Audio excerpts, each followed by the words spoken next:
buenas tardes, ¿cómo les va? Qué bueno que ya todos están aquí. Como les comenté hace ratito, el día de hoy vamos a continuar nuestra serie acerca del Sermón de la Montaña. Y también le quiero dar la bienvenida, una muy cordial bienvenida a nuestra iglesia en la Ciudad de México. Estamos muy contentos y muy felices de podernos conectar con todos ustedes en una misma iglesia. Y no dejen de aplaudir porque también le damos la bienvenida a Mérida, a nuestra iglesia en Mérida. Muy contentos de poder estar unidos en nuestras diferentes sedes a través de toda esta tecnología que lo hace posible. Pues bien, la semana pasada, ¿recuerdan que nos enfrentamos a una decisión? Nos enfrentamos a la decisión más importante de nuestra vida, cuando Jesús resume lo que ha ido predicando en el Sermón de la Montaña al decirnos lo siguiente: entren por la puerta estrecha, porque ancha es la puerta y espacioso el camino que conduce a la destrucción.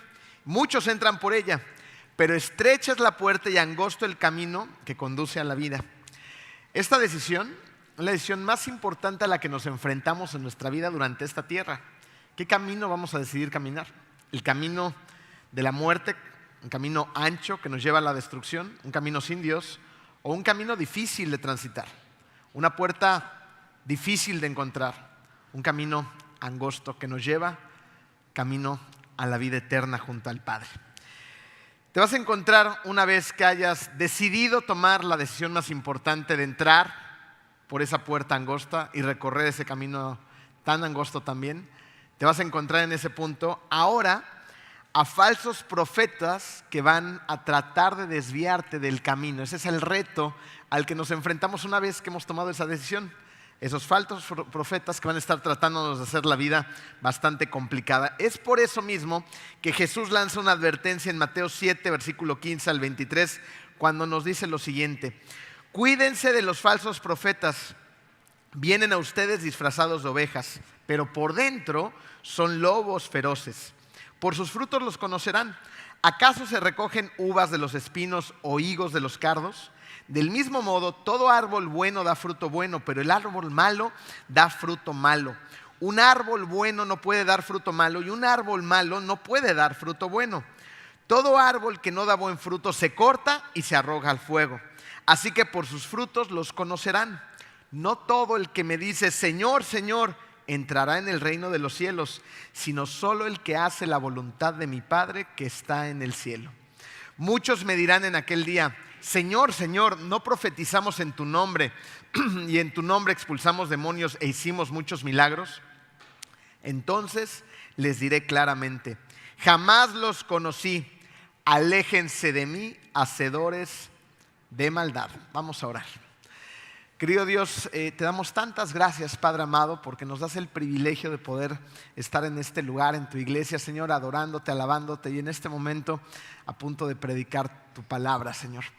Sé tú el que se manifiesta, el que toca nuestros corazones en todo momento y permite que nuestros corazones estén atentos a lo que tú tienes que decirnos esta tarde. Gracias por ella, Señor, gracias por tu palabra que transforma corazones cuando estamos dispuestos y te pedimos que lo mismo suceda el día de hoy. Gracias por tanto amor. En el nombre hermoso de Jesucristo, amén. ¿Ustedes han visto el típico anuncio que dice cuidado con el perro? ¿Qué haces cuando ves este tipo de anuncios? ¿Qué tiendes a hacer? No, pues te haces un ladito, ¿no? O sea, ves cuidado con el perro y si tienes un poquito de sentido común dices, pues aguas. Ahora, ¿qué tal si vieras un letrero que no dijera cuidado con el perro, sino más bien dijera cuidado con el lobo feroz? Está hambriento, es salvaje y es un desgraciado. ¿Qué harías? Pues igual y ni pasas por esa cuadra, ¿no?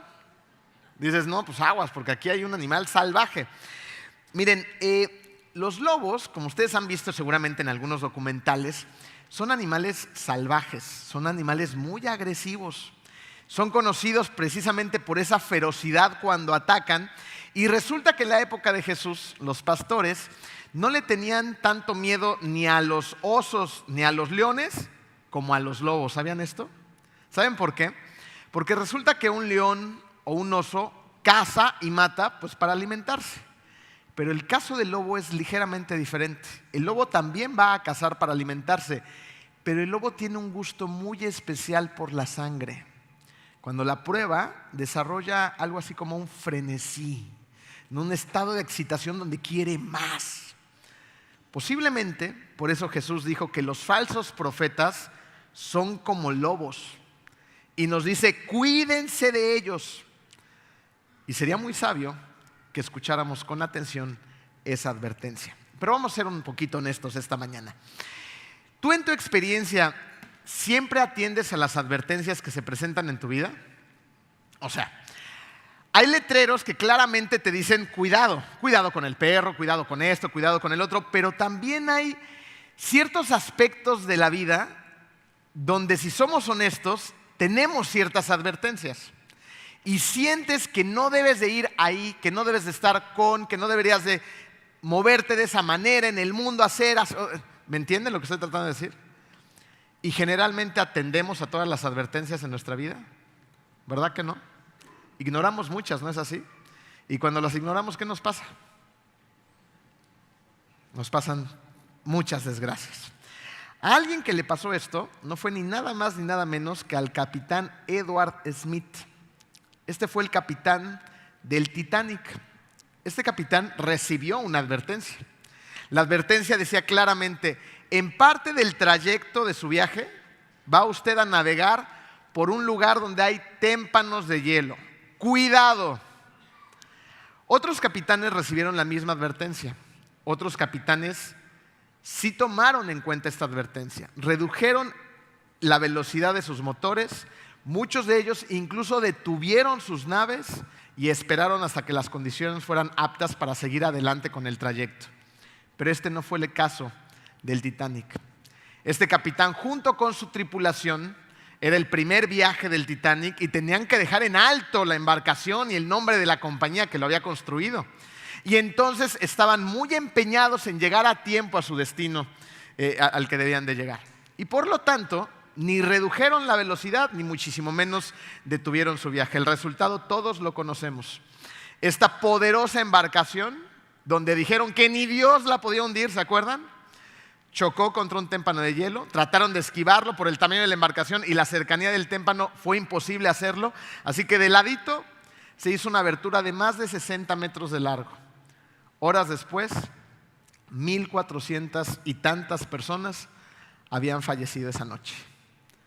Todo por no tomar en cuenta una advertencia.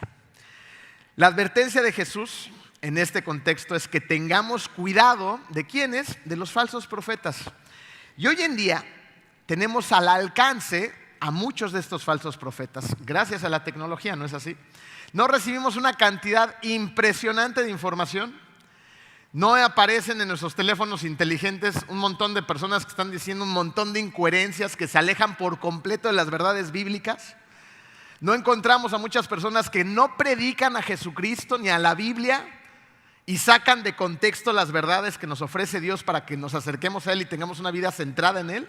Esto es una verdad. Hoy en día estamos rodeados de rumores, de falsos profetas, de mentiras que tratan, de hecho, efectivamente, de desviarte, de sacarte del camino angosto donde espero hayas tomado la decisión de hacer tu vida. Ahora, ¿qué hace Satanás en este momento del mundo? ¿Y qué ha hecho a través de la historia? Lo mismo. Satanás es un ser viejo, anticuado y que ha tenido mucho tiempo para estudiar al ser humano. Así que se ha dado a la tarea de perseguir a la iglesia y de tratarse de infiltrar en la iglesia. ¿Dónde vemos la persecución? Pues desde el principio de la iglesia, ¿no es así? A ver, ¿quién fue el primer mártir de la iglesia? A ver si leen su Biblia. ¿Quién? Esteban. Precisamente Esteban. Esteban lo mataron a pedradas, siendo el primer mártir de la iglesia. ¿Y qué pasa a partir de ahí? En lugar de que el movimiento del camino, ¿no?, de Jesucristo fuera apagado y la gente se asustara y se refugiara en sus casas y no dijera nada más, no pasó esto. Lo que sucedió es que la gente efectivamente sí se asustó, los seguidores de Cristo, y salieron huyendo, pues tenían miedo que también los apedrearan. Esto era normal. Pero ¿qué hicieron? No se quedaron callados.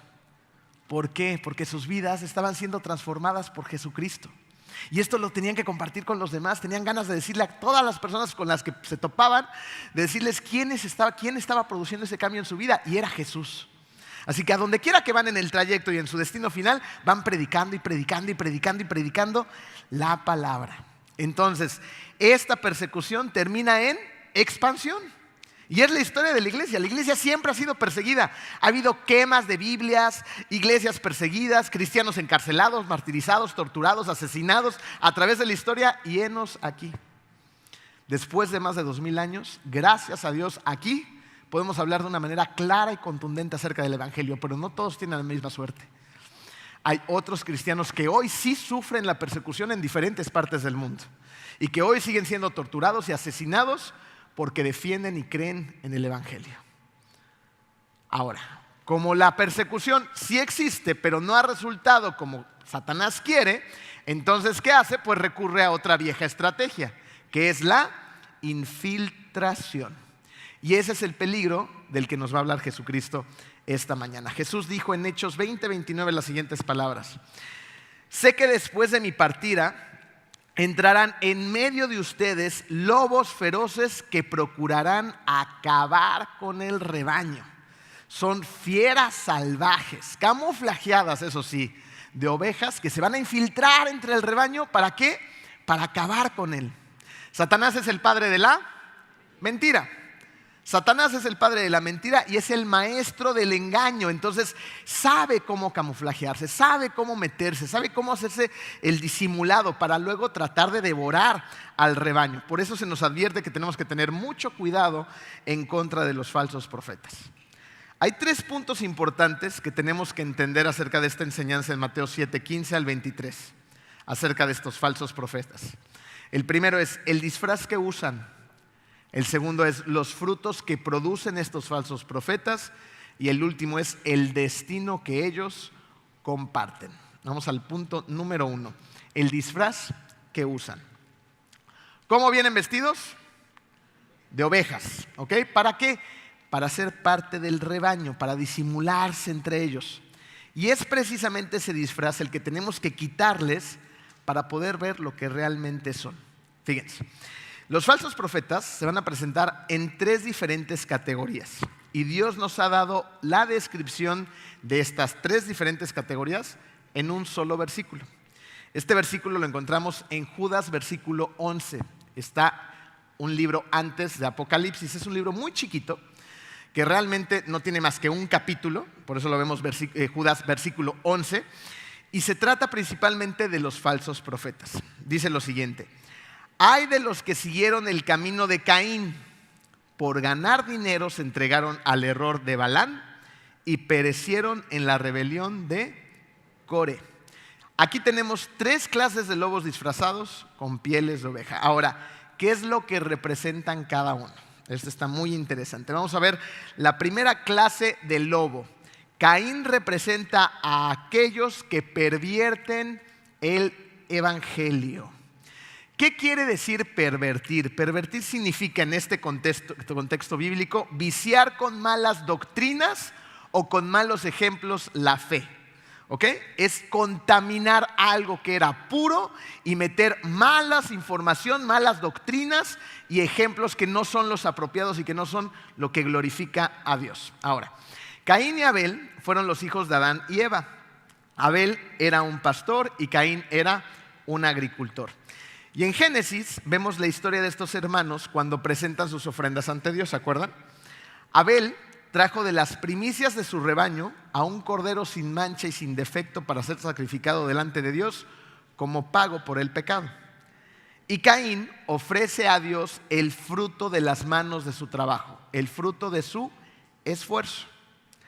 Aquí tenemos a 2 hermanos con 2 ofrendas diferentes que representan a 2 destinos distintos. Abel estaba ofreciendo lo mejor de su rebaño.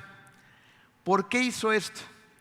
Porque Dios enseñó una lección que la vemos reafirmada en Hebreos 9:22, donde se nos dice que pues sin derramamiento de sangre no hay perdón. Y más adelantito en Hebreos 11:4 leemos lo siguiente: que por la fe Abel ofreció a Dios más excelente sacrificio que Caín. Obviamente por las mismas palabras nos damos cuenta que el sacrificio que realmente agradaba a Dios era el de Abel y no el de Caín. Más excelente sacrificio. Ahora, ¿por qué sucede esto? Porque Abel tuvo fe en la sangre Y esto no es accidental, es algo fundamental, es algo eterno. Lo podemos ver en 1 Juan 1:7, donde se nos dice: y la sangre de su Hijo Jesucristo nos limpia de todo pecado. ¿Qué es lo que nos limpia? La sangre. Eso es lo que nos limpia, la sangre de Jesucristo.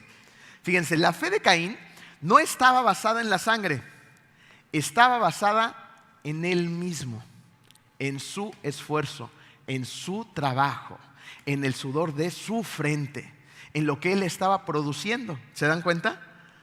Y esto no era lo que agradaba al Señor. No era lo que agradaba a Dios. La fe de Caín estaba basada en eso, y bien, tal vez fue una ofrenda impactante. Tal vez llevó a Dios unas pencas de plátano gigantescas, unas uvas deliciosas, unas lechugas gigantescas, unas calabazas relucientes. Pero no se puede extraer sangre de una lechuga, ¿no es así? Sino solamente de un sacrificio que tenga sangre. Pues sin derramamiento de sangre no hay perdón. ¿Se acuerdan del mensaje que predicamos en la Pascua? Se llamaba precisamente el último sacrificio. El último sacrificio necesario para que nuestros pecados fueran perdonados y fueran limpiados y tuviéramos acceso directo al Padre, fue la crucifixión de Jesucristo. El derramamiento de su sangre nos limpia de todo pecado. Ahora, vamos a dejar esto tantito de lado y quiero hacerles una pregunta que los va a hacer pensar un poquito. ¿Tú sabías que solamente hay 2 tipos de religiones en el mundo? Ustedes podrán decir, a ver, ¿cómo? Pues hay un montón, ¿no? El hinduismo, el budismo, el islamismo, ¿no? Y muchas más. Pero solamente 2 tipos de religión en el mundo. ¿Cuál es? La verdadera y la falsa. Nada más.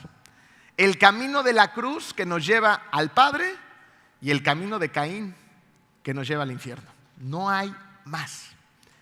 Sin embargo, hoy en día se predican un montón de mentiras. Y quien quiera que predique otro evangelio diferente al de Jesús, será, ¿se acuerdan de esta palabra de la semana pasada? Será anatema. Ay, muy bien, ¿sí ponen atención, eh? Excelente, será anatema, será condenado.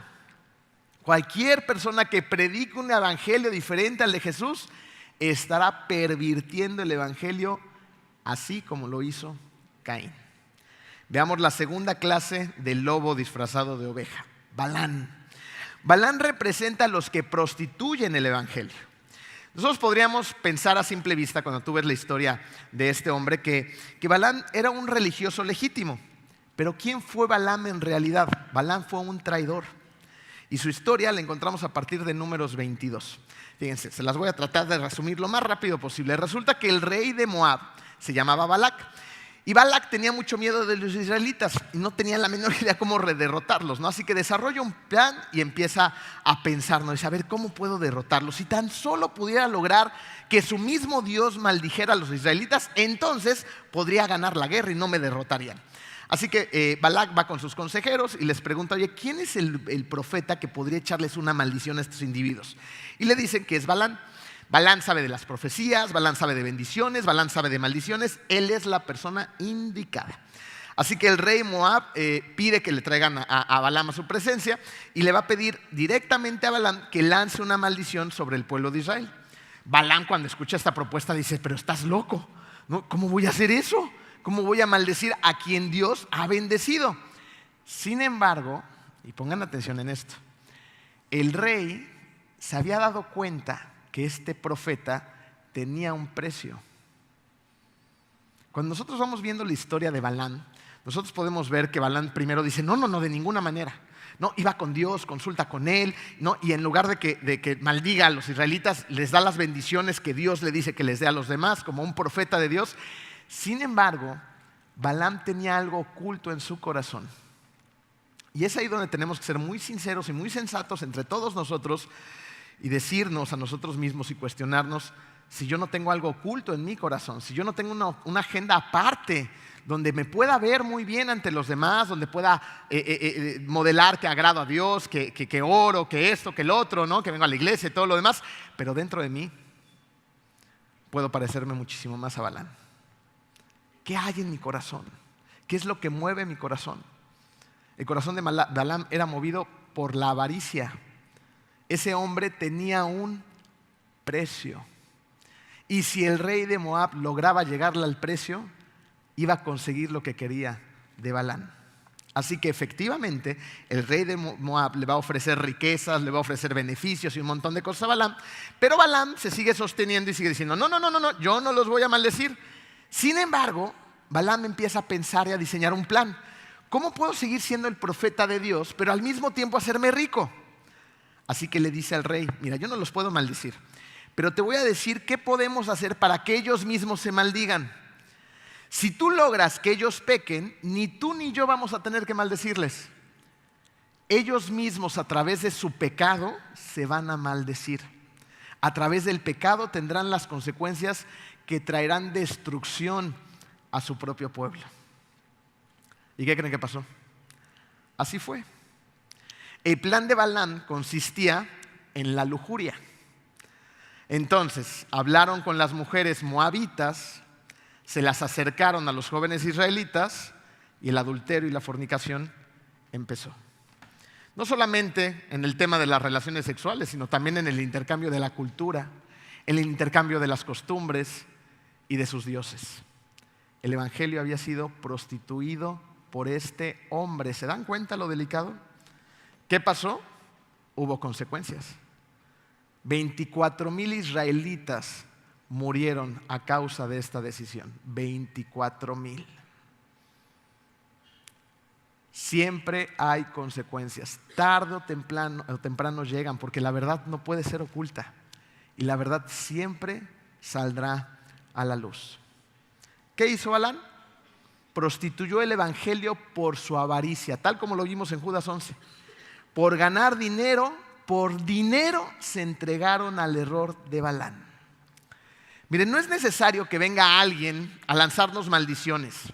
Como cristianos, cuando eres un auténtico hijo de Dios, cuando eres una auténtica hija de Dios, se te resbalan como mantequilla. Somos inmunes. ¿Por qué? ¿Quién vive dentro de ti? El Espíritu Santo. ¿Tú crees que te va a hacer algo el alguien venga y te diga de cosas? Se te resbalan. Sin embargo, cuando no eres un hijo de Dios, cuando no eres una hija de Dios, no rechazas al pecado. De hecho, a veces lo abrazamos. Y luego tenemos que vivir con las consecuencias de ese pecado. Así es como la gente se termina maldiciendo a sí misma, viviendo vidas impuras, inmorales e injustas que llevan a sus propias consecuencias. La razón de que muchos predicadores hoy en día y desde hace mucho tiempo estén adaptando el mensaje del evangelio a la cultura actual, llamando a lo malo bueno y a lo bueno malo, tiene que ver con avaricia, claro. Ganancia personal, por supuesto. Con prestigio, popularidad, con que su iglesia se llene, con que haya superabundancia, con un montón de cosas, sí, o con todas estas a la vez. Pero fíjense lo que les espera a estas personas. Segunda de Pedro 2, 1 y 3. También entre ustedes habrá falsos maestros que encubiertamente introducirán herejías destructivas, al extremo de negar al mismo soberano Señor que los rescató. Esto les traerá una pronta destrucción. Llevados por la avaricia, estos falsos maestros se aprovecharán de ustedes con palabras engañosas. Desde hace mucho tiempo su condenación está preparada y su destrucción los acecha. ¿Qué creen que le pasó a Balaam? Capítulos más adelante, fue asesinado a filo de espada. ¿Obtuvo lo que quería? Sí. Y también obtuvo la muerte. Y olvídense de la muerte física, la muerte eterna. Así que tengamos mucho cuidado. Veamos la tercera clase de falso profeta. Esta es la de Coré, que representa a los que protestan contra el evangelio. Ahora, ¿quién fue Coré? Su historia está en Números 16, por si la quieren buscar. Y resulta que Coré fue un hombre que tenía muchos dones y tenía muchos privilegios. Él era un levita y trabajaba con Moisés, con Moisés y con Aarón. Sin embargo, por alguna razón, no le gustaba el liderazgo de ellos. Entonces, Coré se va a oponer a su liderazgo y en representación de un grupo bastante vasto de otros rebeldes, le va a decir a Moisés que no está para nada de acuerdo con su liderazgo. La Biblia nos dice que Moisés va a ir delante de la presencia de Dios, se va a prostrar ante Dios y le va a expresar su sentir acerca de esta situación. Así que Dios juzgó a Coré y a todos sus seguidores y la tierra se abrió y se los tragó. Tanto Coré como sus seguidores también fueron muertos. Ahora, ¿cuál fue el problema de Coré? Coré no prostituyó, tampoco pervirtió el evangelio. Solo odiaba a quienes representaban a Dios en su calidad de profeta y sacerdote. Moisés como profeta y Aarón como sacerdote. Y no mucho ha cambiado en nuestros días. Hay muchas personas que odian el evangelio bíblico centrado en Jesús. Lo odian, todo lo que tiene que ver con Jesús. Las iglesias que realmente están haciendo un buen trabajo, que tienen una sana doctrina, las odian. Ahora, ¿quiénes odian al evangelio? ¿Quiénes odian la palabra de Dios? ¿Quiénes odian a las personas que de manera fidedigna están trabajando para expandir el reino de Dios en esta tierra? Pues los lobos disfrazados de ovejas. Ahora, con esos tres conceptos, esas tres características de esos tipos de lobos, ahora tenemos que reconocer a los lobos, ¿ok? Vamos entendiendo cómo van en las piezas haciendo match. Veamos, punto número 2 en tu programa. Los frutos que producen los falsos profetas nos van a ayudar a reconocerlos. Mateo 7, 16 al 20 nos decía: por sus frutos los conocerán. ¿Acaso se recogen uvas de los espinos o higos de los cardos? Del mismo modo, todo árbol bueno da fruto bueno, pero el árbol malo da fruto malo. Un árbol bueno no puede dar fruto malo y un árbol malo no puede dar fruto bueno. Todo árbol que no da buen fruto se corta y se arroja al fuego. Así que por sus frutos los conocerán. Dios está diciendo aquí que el diablo no puede continuar cubriendo el engaño. ¿Por qué? Porque el fruto se ve. El fruto que estás desarrollando en tu vida, con el paso del tiempo, tarde o temprano, se va a notar, se va a ver. Ahora déjame decirte algo muy importante acerca del fruto. Es la raíz la que va a determinar el fruto. Tú no puedes sacar uvas de la mala hierba, ¿no es así? No puedes sacar naranjas de un árbol de plátanos. No puedes sacar manzanas de un árbol de naranjas. Vas a sacar el fruto que lleva la raíz. Ahora pon mucha atención en lo siguiente. Aunque la raíz determina el fruto, es el fruto el que revela la raíz. Tú no puedes saber qué fruto dará un árbol solamente viendo las raíces. ¿Han visto las raíces de los árboles o de las plantas? ¿Cómo se ven? ¿Hay gran diferencia entre una y otra? A menos de que seas un súper experto, tal vez podrás encontrar alguna diferencia, pero yo no veo absolutamente nada. No veo ninguna diferencia entre una raíz y otra. Pero eso sí, cuando veo el fruto digo, ya sé qué era la raíz. El fruto es el que revela la raíz de la cual procede. ¿Qué tiene que ver esto con nuestro estudio el día de hoy? Déjame hacerte una pregunta. ¿Cómo obtienes un punto de vista de alguien? ¿Cómo obtienes un punto de vista de un pastor, de un maestro en una iglesia, de un servidor? ¿Cómo obtienes un punto de vista de una organización? Miren, generalmente en este momento, si es la primera vez que tú vienes, ya tendrás algún punto de vista, ¿no? Y el punto de vista lo empiezas a desarrollar desde que llegaste a la iglesia.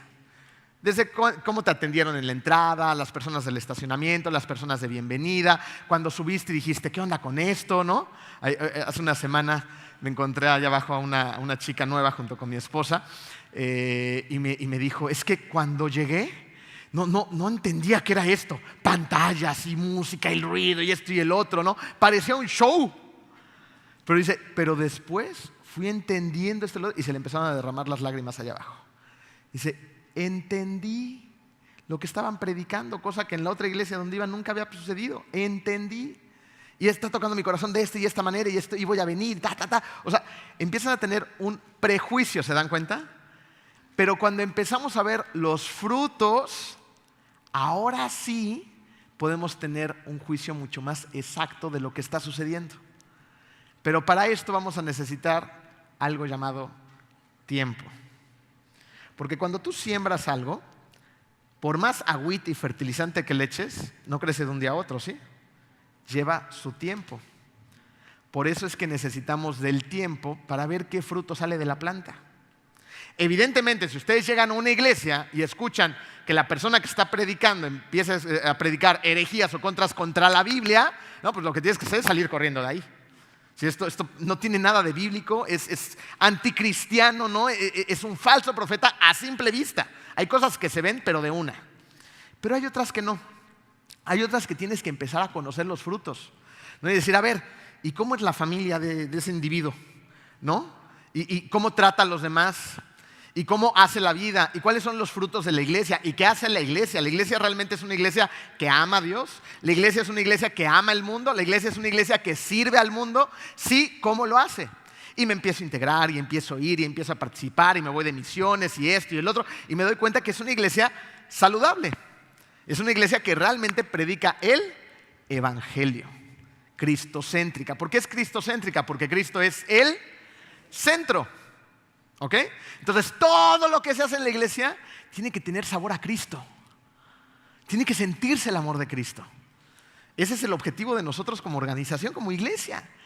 Todas las actividades, las misiones, ¿no? Lo que hacemos, a donde vamos, tiene que sentirse ese amor a Cristo. Obviamente somos personas caídas y batallamos con un montón de cosas y de eso vamos a hablar ahorita.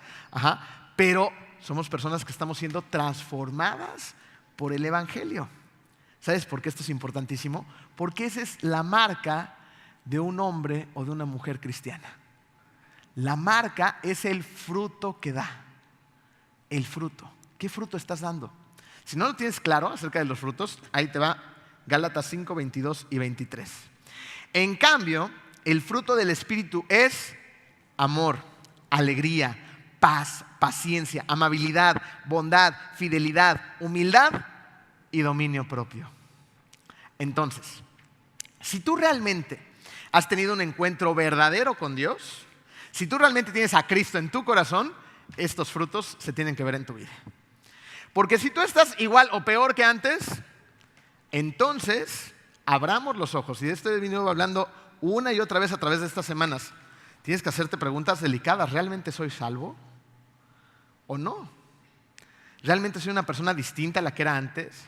¿Realmente estoy siendo una persona más amable? ¿Realmente estoy dando amor? Ya no soy el mismo amargado de antes, ¿no? Soy una persona que está llena de paz, de paciencia, de amabilidad, de fidelidad, de humildad, de dominio propio. Y miren, tú y yo, así solitos, no producimos ese fruto. ¿Estás de acuerdo?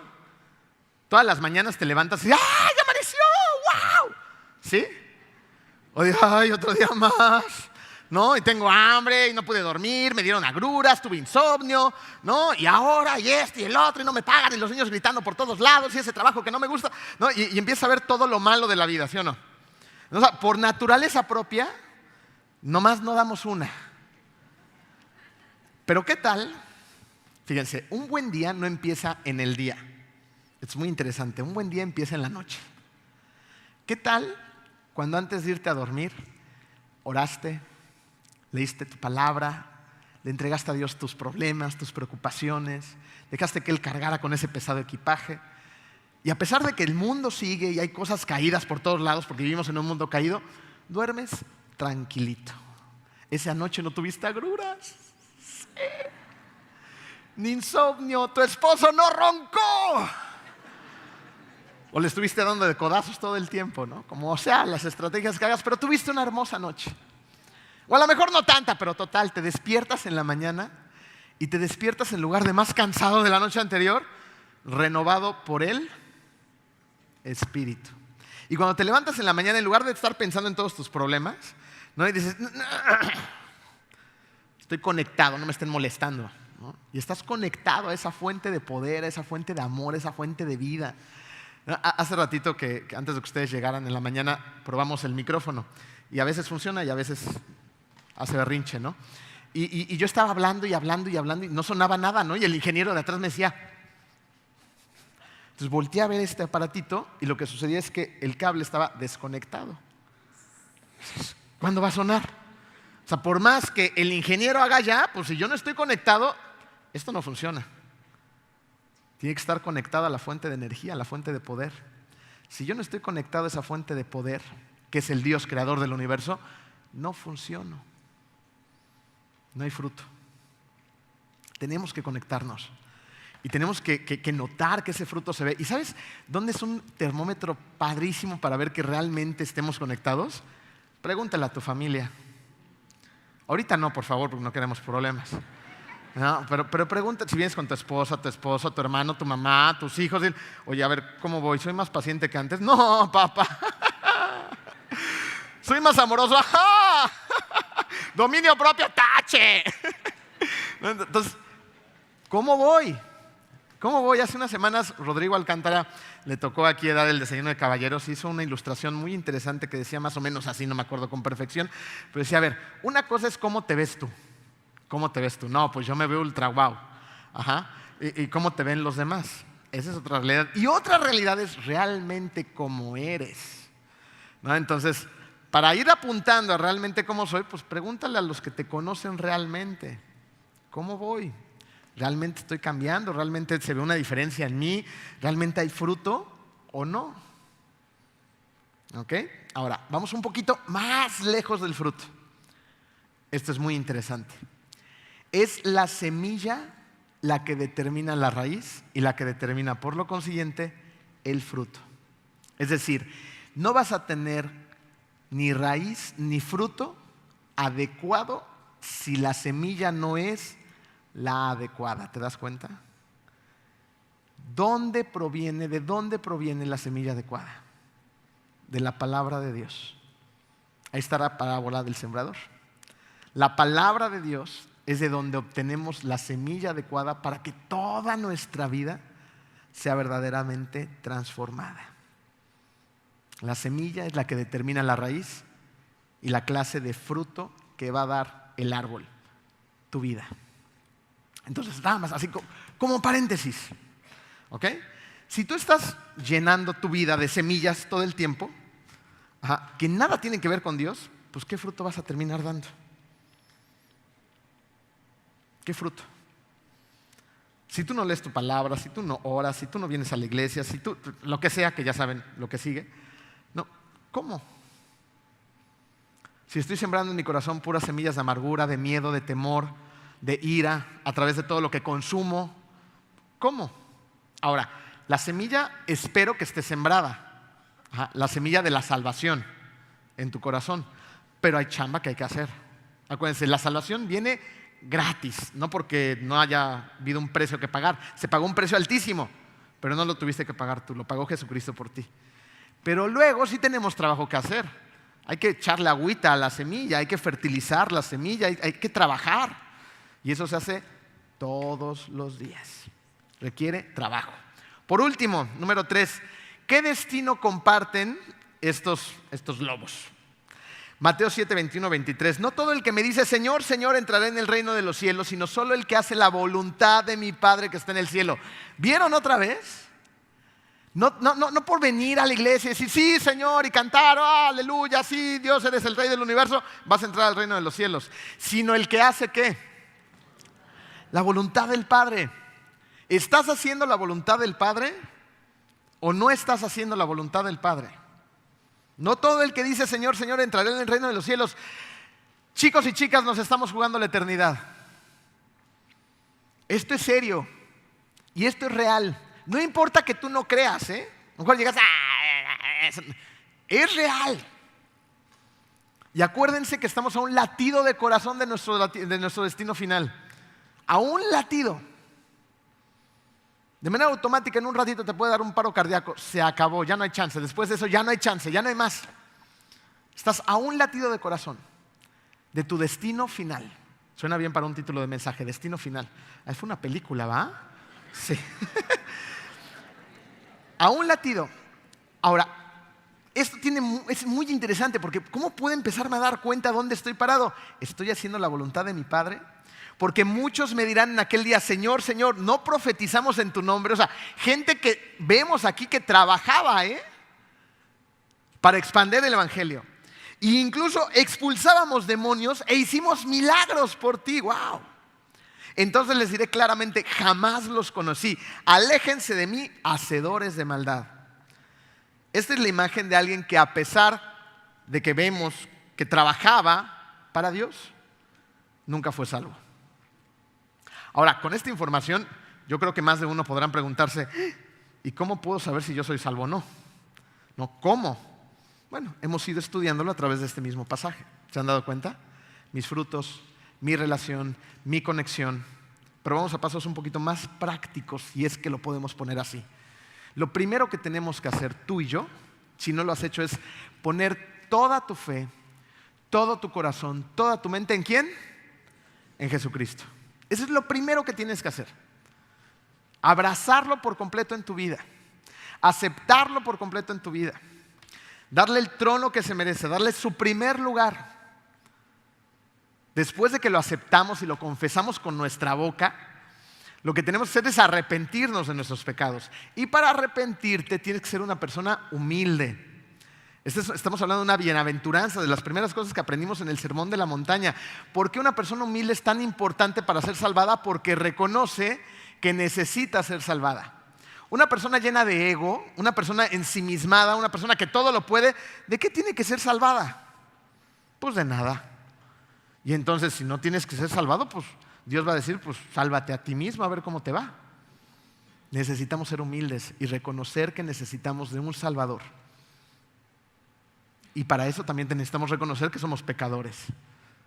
Y somos muy buenos pecando. Entonces reconocemos el pecado, le pedimos perdón a Dios y nos arrepentimos de ese pecado. ¿Se acuerdan lo que es arrepentimiento? Pues cambio de dirección, venía haciendo esto, esto está mal, esto me lleva a la destrucción, este es un camino ancho. Pues ya me di cuenta que este no es el camino que me va a llevar a Dios, entonces cambio de dirección. No 360 grados, termina igual. 180, para el otro lado.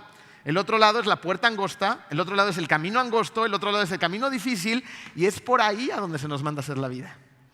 Por ese camino difícil. Donde vas a perder amigos, donde vas a perder familia, donde vas a perder relaciones, donde vas a perder un chorro de placeres carnales, donde vas a perder dinero, donde hay un precio que pagar. Pero vas a ganar lo más hermoso que puedes ganar en esta vida y en la eternidad, que es una relación con el Padre. No pierdes, ganas, aunque parezca que pierdes. Pero con el paso del tiempo y en retrospectiva, volteas y ves las consecuencias de esa buena decisión y dices, sí, valió la pena. Pero también puede ser otro caso. Volteas y ves las consecuencias de esa mala decisión y dices, y bueno, esperemos que las veas en la tierra, porque si las ves en la eternidad, pues ya no hay mucho que hacer. Digo, ya no hay nada que hacer. Nada.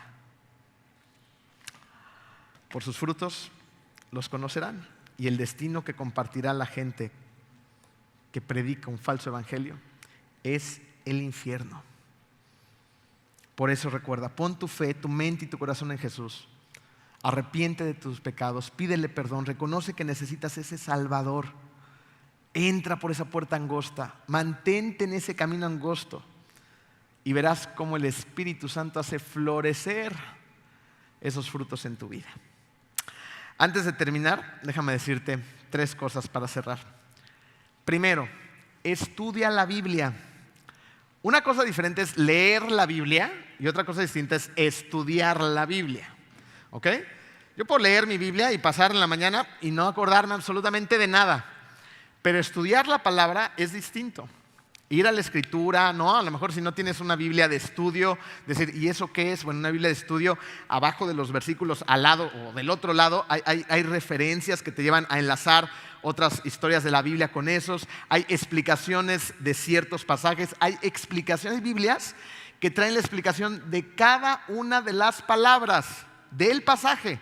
Son Biblias así de anchas, pero aprendes un montón.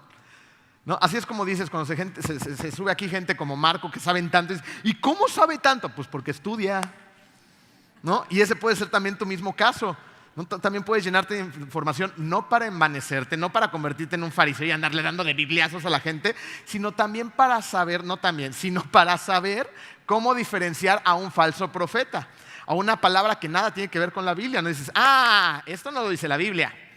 No, esto que estás diciendo no tiene nada que ver con Cristo. Esto que estás diciendo, has adaptado la filosofía del mundo para agradar a la gente y no agradar a Dios.